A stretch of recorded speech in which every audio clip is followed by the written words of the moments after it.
Bonjour à tous. Je vais vous présenter donc ce connecteur innovant.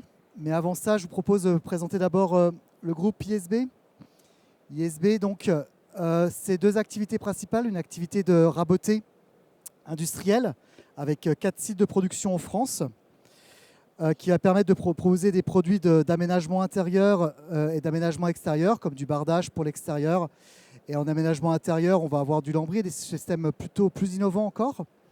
Et également une mise à disposition de systèmes constructifs type lamellé-collé, LVL, poutre en I ou du CLT qui va être principalement l'objet de cette présentation.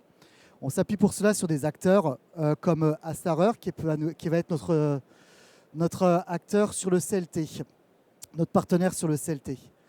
Donc ISB se positionne ici comme un apporteur de solutions constructives, tant donc pour l'aménagement mais également pour la structure. Si maintenant on rentre dans le vif du sujet de notre innovation. Donc le X-Fix, en fait, il s'agit d'un connecteur, comme on le voit ici, à une double queue d'aronde biseautée. Une double queue d'aronde biseautée donc, qui est constituée d'éléments contreplaqués, principalement de hêtre, qui va permettre de passer des efforts de cisaillement entre ces éléments de CLT par des éléments ponctuels, régulièrement positionnés le long du CLT, tous les 600 mm par exemple. Ces éléments sont aujourd'hui marqués CE, et je vais parler après de l'aspect réglementaire par la suite. Alors, allô ? Donc il s'agit d'un élément innovant, donc innovation c'est long. Ça a commencé en 2014 par une idée qui a été brevetée par Joseph Schilcher en Autriche. Et après toute une phase de caractérisation mécanique, je reviendrai dessus après, caractérisation mécanique en cisaillement et en traction. En 2020, c'est l'obtention d'un ETA avec un marquage CE. Et en 2024, il y a une dernière phase pour optimiser encore le système, une dernière phase d'essai au feu. Et aujourd'hui, donc, nous sommes dans une phase d'obtention d'un DTA, document technique d'application, pour le marché français. Et on devrait obtenir ça pour la deuxième partie de l'année.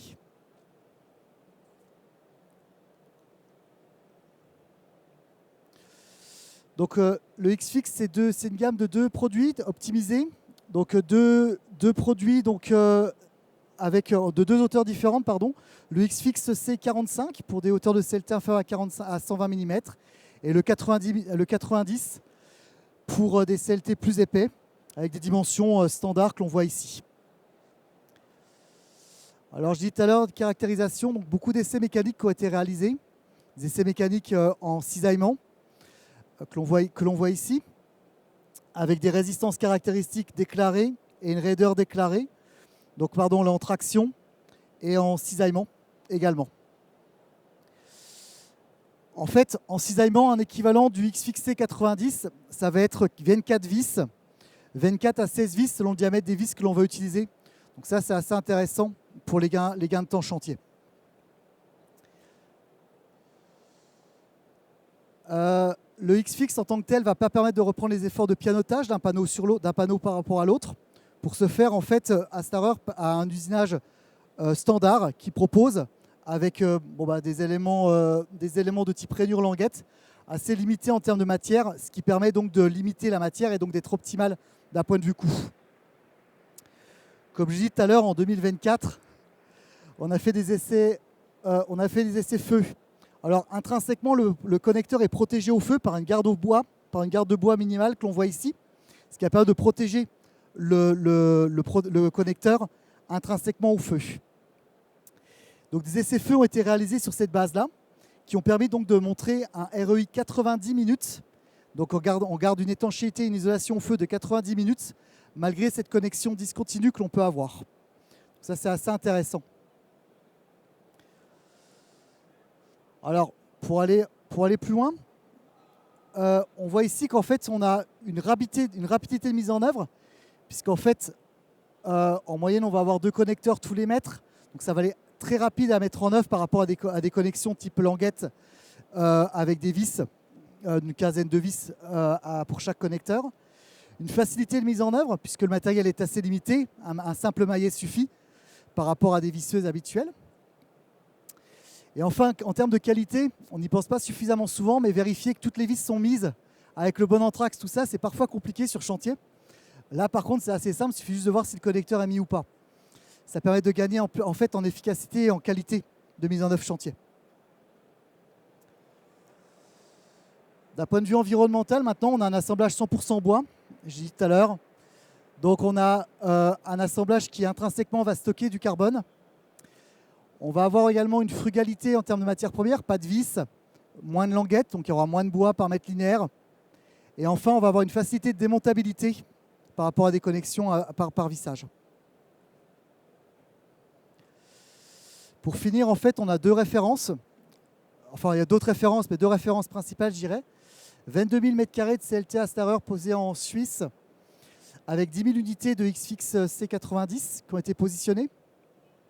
Sur ce chantier, en fait, la maîtrise d'ouvrage nous dit qu'elle a eu un gain de 30% de coût pendant la phase de mise en œuvre par rapport à ce connecteur, par rapport à des connexions plus traditionnelles par vissage.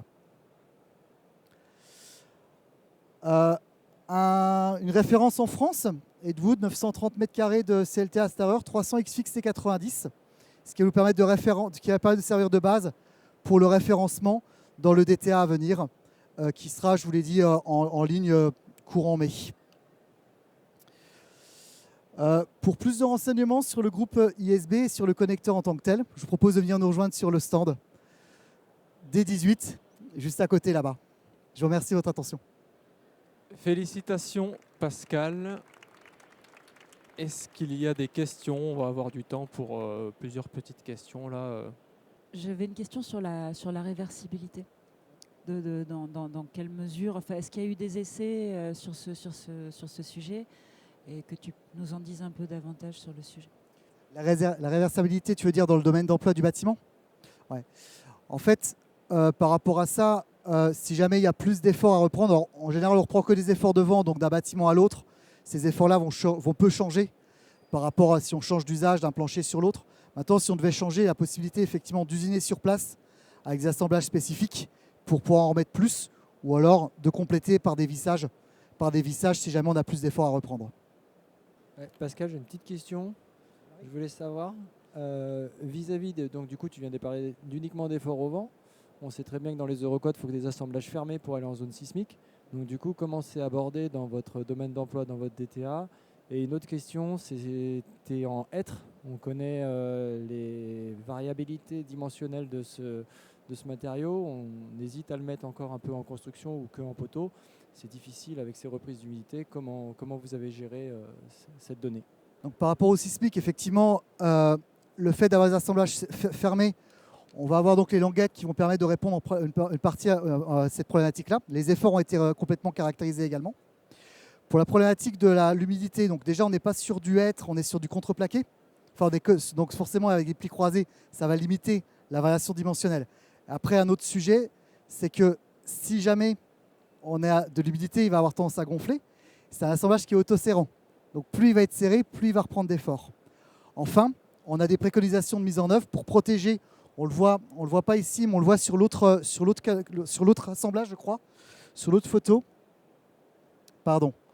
Sur l'autre photo, on voit ça marche pas, mais on voit des protections. Non, pardon. Ok, là, on le voyait ici, pardon. On le voit ici, les protections, c'est ce qui est préconisé dans le DTA. Si ça est préconisé dans le DTA, systématiser ces protections pendant la phase chantier. Tu parlais de 30% d'économie sur chantier, ça correspond à quoi? C'est du temps de mise en œuvre ou c'est simplement de la visserie ou autre?